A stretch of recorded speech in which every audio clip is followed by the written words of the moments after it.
ngayon, Mang Ando? Magnanakaw yata, ma'am.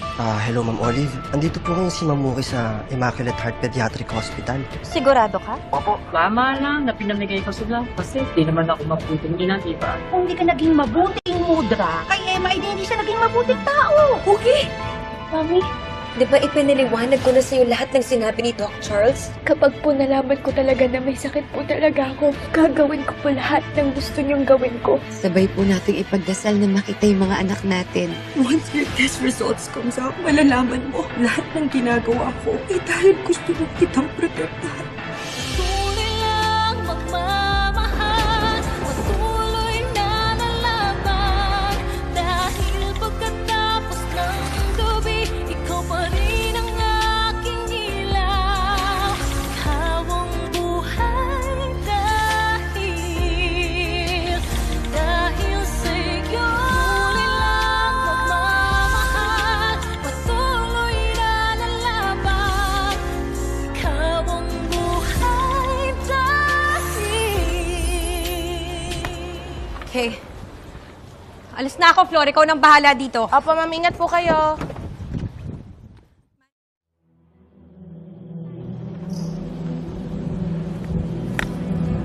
Sabi ko na magnanakaw kayo. Hindi yun, nagkakamali ho kayo. Hindi! Manong, sandali. Manong! Tahan! Tama na! Tama na ho! Tama na ho! Sa'yo! Hindi po kami magnanakaw. Ang totoong magnanakaw dito ay nakatira po dyan. Magnanakaw ng anak.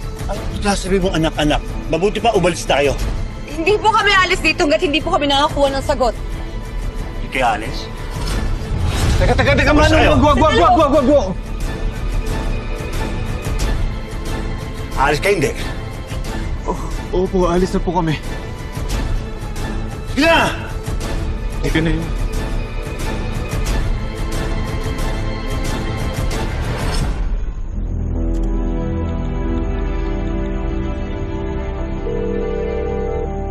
Hello, Zane? Oh, hindi naman ako pinagalitan. Good to hear that. She was so upset kahapon eh.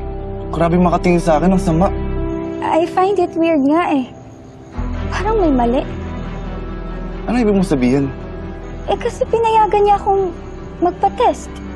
Tapos hindi niya ako pinagalitan.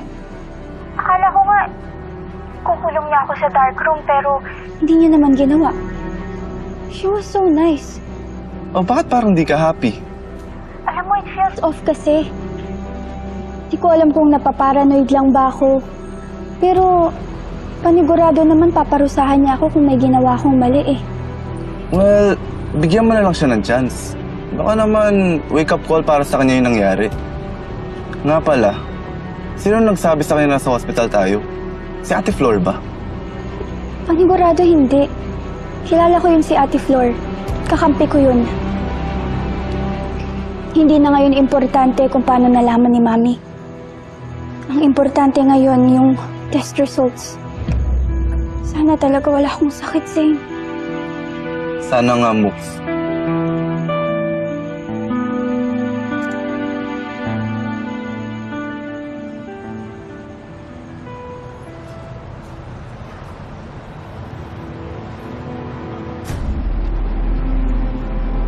Ay, miss, resibo niyo.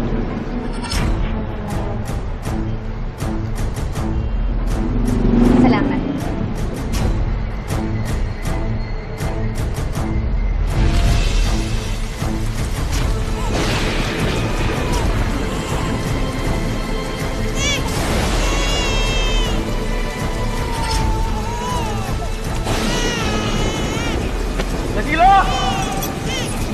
Danilo! Uy, Ali! Saan niyo dadali si Kayla? Danilo! Danilo!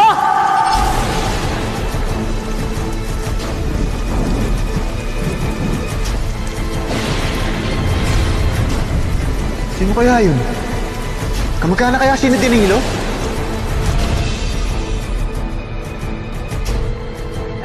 Sumagot. Danilo! Sumagot ka!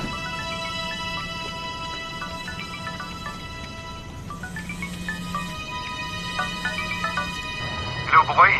Hello, Danilo. Yung babaeng tumangay sa anak niyo nun. Wala siya dyan sa probinsya. Nakita ko siya sa Maynila. Nandito siya ngayon. Ano?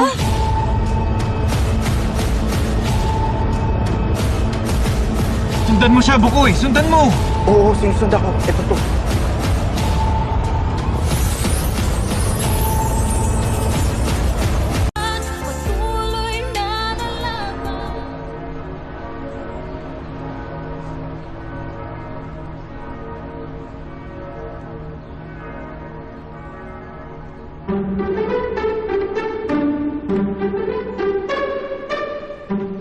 Tagal naman ni Beshi. Parang buong Pilipinas yata ang pinagdasal. Kalma. Matatapos na ako.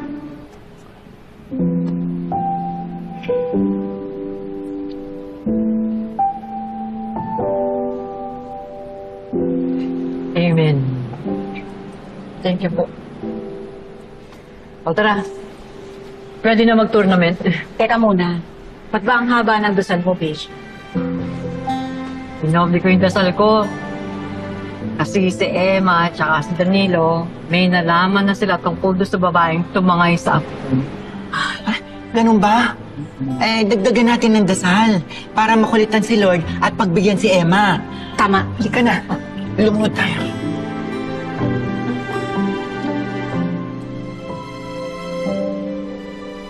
Alisin sa paningin mo, ha?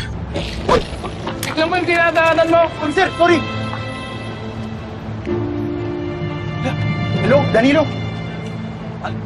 Bukoy, hanapin mo, habulin mo. Sige, susundan ko. Huwag kong bahala. Siya makakawala sa akin.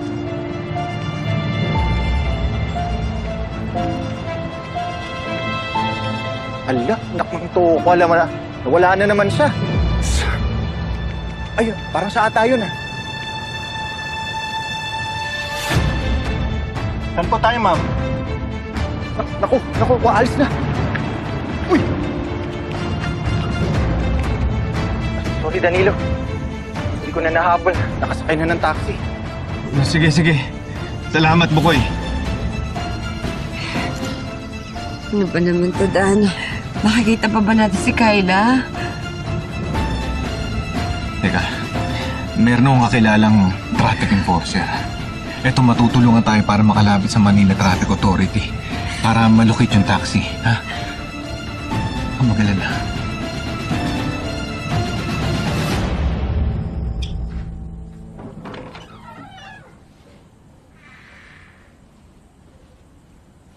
Laura, iwan mo na muna kami. Sige po, ma'am.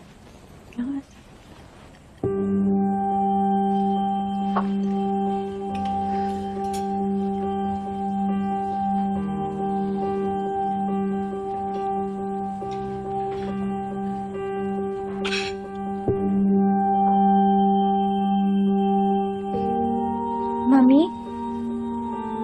Bakit po, may problema po ba? Lumabas na ang results ng tests mo.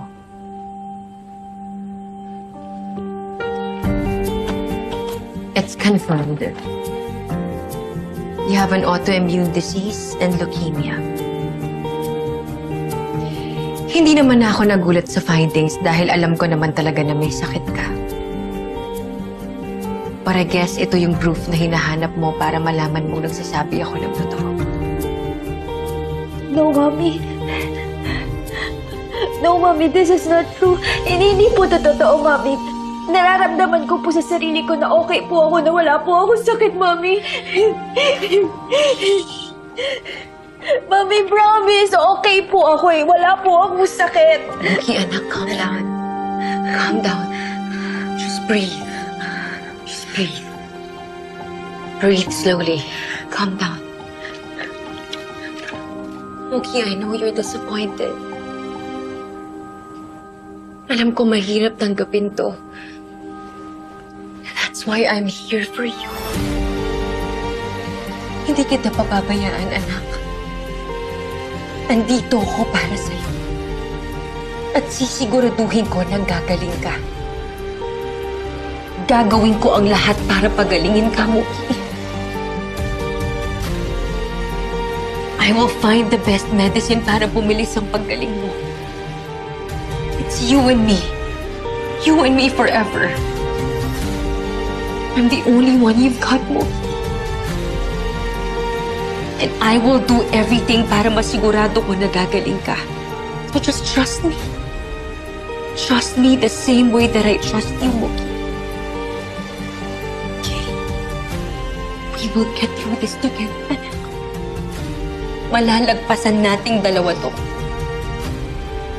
Okay?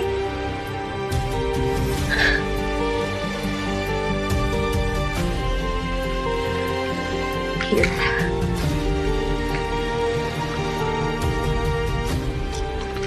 Take this. Take this. Girl.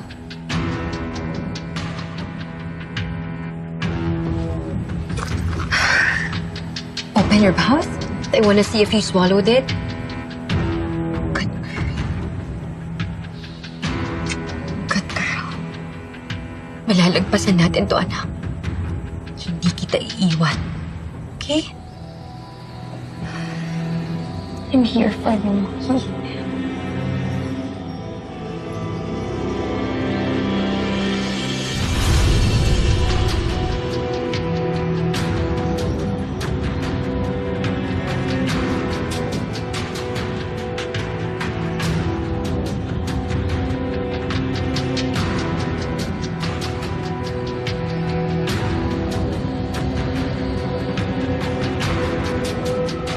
Ayun yung babae sumasakay ng taxi.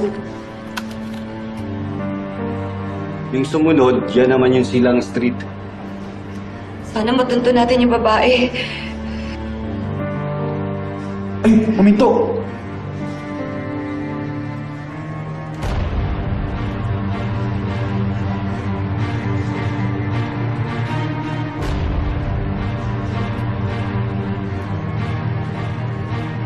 Ayan, pababa na yung driver.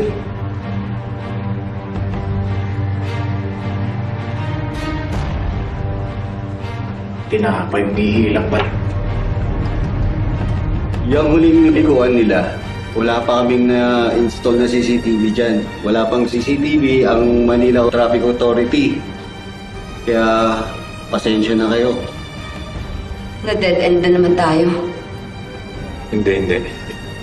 Nakita ko sa CCTV plate natin. Matutunto natin yung driver na yan.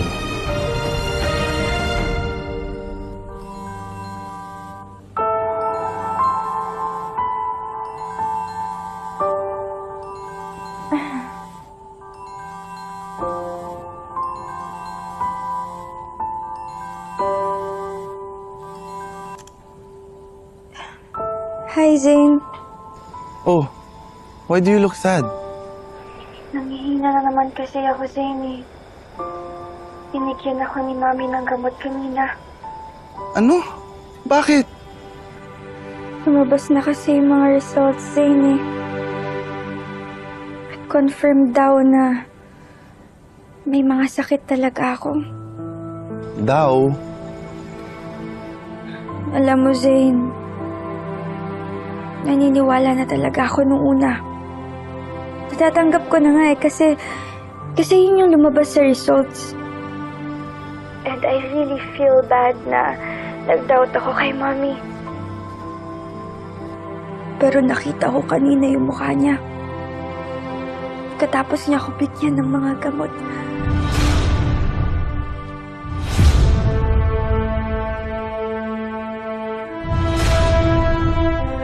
And I think, Zane, she faked the results.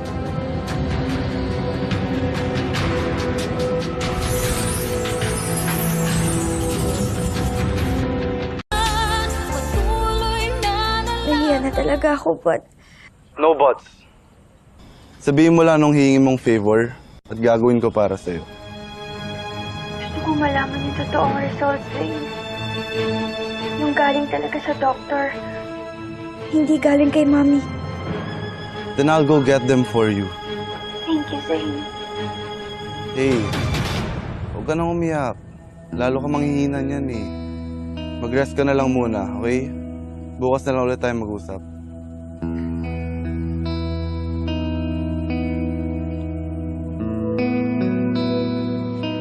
Sinuntukan mo ng baril? Yes, ma'am. Ayun. Natakot naman yata. Kasi kita ko, namutla pareho eh. Hindi na babalik ang mga yun. Subukan lang nila. How about Jade? Hindi pa rin po nagpapakita dito, ma'am. Okay. Salamat, Mang Ando, sa update.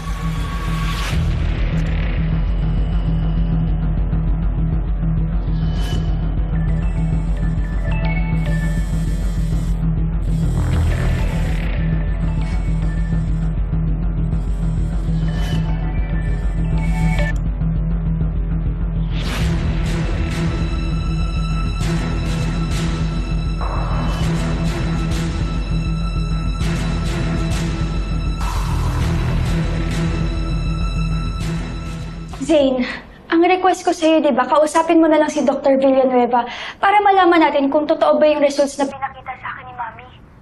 Nasa Hong Kong nga raw. At ayaw nila ibigay yung number niya eh. So, you decided na lang na nakawin yung results sa record station, ganun ba? Oo. Tsaka hindi rin naman nila basta-basta ibibigay yun. Hindi naman tayo magkaano-ano eh. Zane, alam mo, delikado yung gagawin mo. Please naman. Sige na. Intayin na lang natin na bumalik si Dr. Villanueva. Bukas naman. 2-week seminar niya sa Hong Kong. If you continue taking those medicines for 2 weeks, baka bumalik ka sa dating kondisyon mo. Gusto mo ba mag-wheelchair ulit? Trust me, okay? Hindi ako magpapahuli.